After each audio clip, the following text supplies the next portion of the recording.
একটা ভয়ঙ্কর দুঃস্বপ্ন দেখে ঘুমটা আজকে আমার ভাঙলো। এখন অবধি বুকের মধ্যে ধপধপ করছে। যদি চিৎকার করে কান্না করতে পারতাম তাহলে হয়তো মনটা একটু হালকা হতো। আসলে কি বলতো, আমরা যখন আমাদের আপনজনদের কাছ থেকে দূরে থাকি তখন আমরাও ওদের জন্য টেনশন করি, ওরাও আমাদের জন্য টেনশন করে। এটাই তো স্বাভাবিক না? আর এই দুশ্চিন্তার কারণে আমরা মাঝে মাঝে দুঃস্বপ্ন দেখি। আজকের স্বপ্নটা খুবই খারাপ ছিল, যেটা দেখার মাত্রই ঘুমের মধ্যে হাউমাউ করে কান্না করছিলাম। হঠাৎ করে উঠে দেখি আমি বিছানায় শুয়ে আছি। কি বলতো, স্বপ্ন দেখি যে আমার মা আর নেই। এতটা পরিমাণে কান্না করছিলাম, ঘুম থেকে ঘুমের মধ্যেও আমি কান্না করছিলাম। তড়িঘড়ি করে ঘুম থেকে উঠে ভোরবেলা আগে মাকে ফোন করলাম। মাকে ফোন করাতে মাও টেনশানে পড়ে গেছে। মা ভেবেছে হয়তো এখানে খারাপ কিছু হয়েছে। কারণ ওই যে বললাম না প্রথমে, যখন আমরা আমাদের কাছের মানুষ থেকে অনেক দূরে থাকি তখন ওরাও আমাদের জন্য টেনশন করে, আর আমরাও সবসময় ওদের জন্য টেনশন করি। তো মা প্রথমে ভেবেছিল এখানে খারাপ কিছু হয়েছে, তো তাড়াতাড়ি আমাকে জিজ্ঞেস করছিল কি হয়েছিল।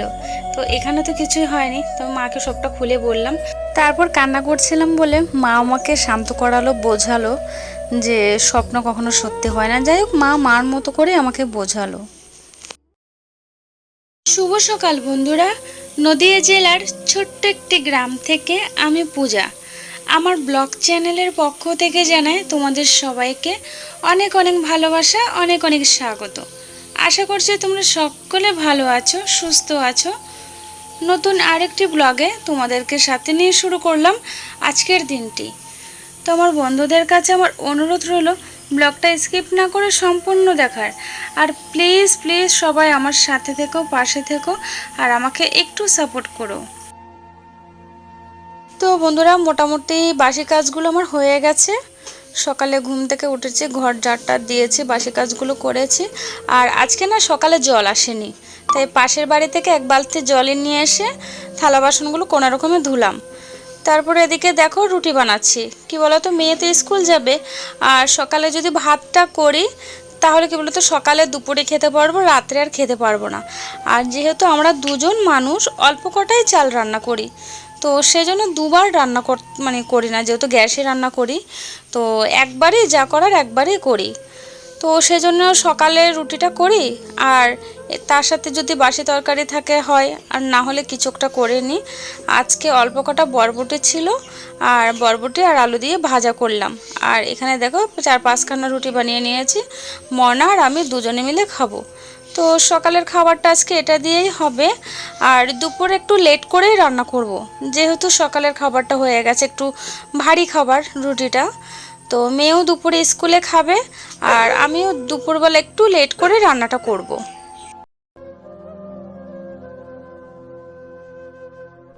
মেয়েকে খাইয়ে দাইয়ে স্কুলে পাঠিয়ে দিয়েছি। আর ও মোটামুটি আজ সকালে আজকে আমাকে বেশ কয়েকটা কাজ করে দিয়েছে। যেহেতু মনটা খারাপ ছিল আমার, তো আমার অবস্থাটা দেখে আমাকে অনেকগুলো কাজ করে দিয়েছে। সকালে ফুল তুলে দিয়েছে, ঠাকুরের বাসনগুলো বের করে মেজে ঘষে একদম ধুয়ে পরিষ্কার করে রেখে দিয়েছে। ঠাকুর কোটের সামনেও কিন্তু মুছে রেখেছে। তো লেট হয়ে যাচ্ছে বলে ও আর স্নান করে ঠাকুর পুজোটা দিয়ে যেতে পারেনি। ও স্নানটা করে স্কুলে চলে গেছে। এবার আমিও সকালে তো খেয়ে নিয়েছি। এবার কয়েকটা থালা বাসন আছে, রুটি বানিয়েছি যে সেখানে কয়েকটা বাসন ছিল, সে বাসনগুলো ধুয়ে নেব। আর দেখো আজকে একদম লেট করে জল এসেছে, প্রায় এখন 11টা 11:30 বাজে, এখনই জলটা আসলো। তো ভাবলাম জলটা যেহেতু আসছে তাহলে বাকি কাজগুলো সেরে নিই তাড়াতাড়ি। তো জলটাও, কয়েকটা জলের বোতল খালি ছিল সেগুলো ভরে নেব, আর থালা বাসনগুলো ধুয়ে নেব, সাথে একদম স্নানটাও সেরে নেব।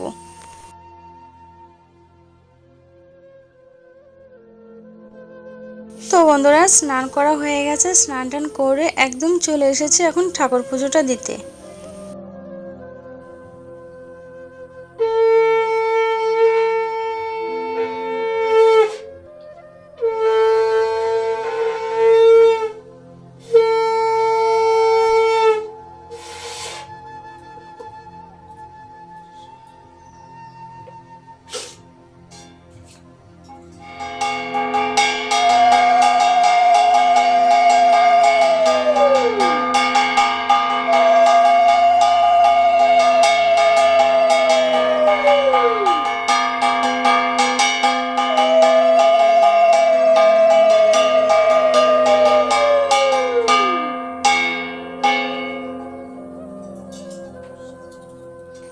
কাছে আমার একটাই প্রার্থনা, ঈশ্বর যেন সবাইকে ভালো রাখে, সুস্থ রাখে, প্রত্যেকটা বাবা মাকে যেন ভালো রাখে।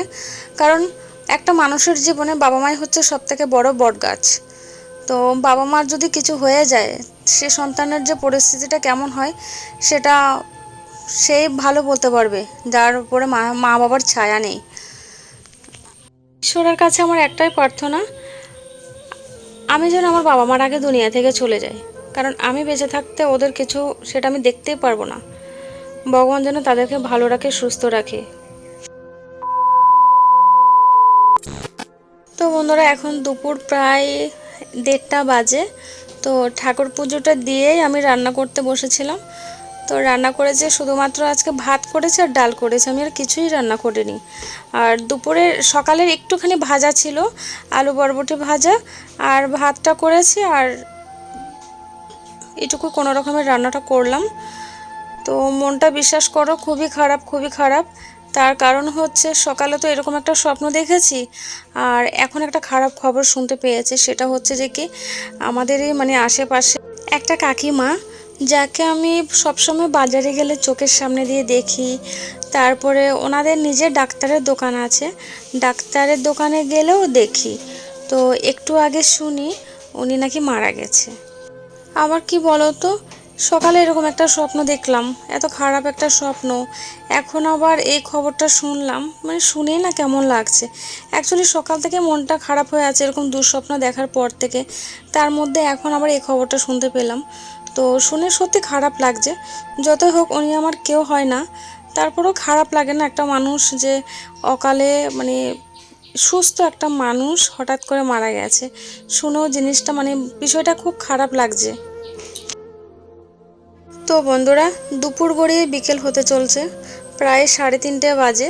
এখনও কিন্তু দুপুরে খাওয়া দাওয়াটা করিনি। তো ভাবলাম একা একা না খেতে ইচ্ছে করছিল না। তো মেয়ে তো 3:30 স্কুলটা ছুটি হয়, তো ভেবেছি ইচ্ছে যখন করছে না, ও আসলে খাবো। তো মেয়ে আসার পরে দুপুরে খাওয়া দাওয়াটা করলাম।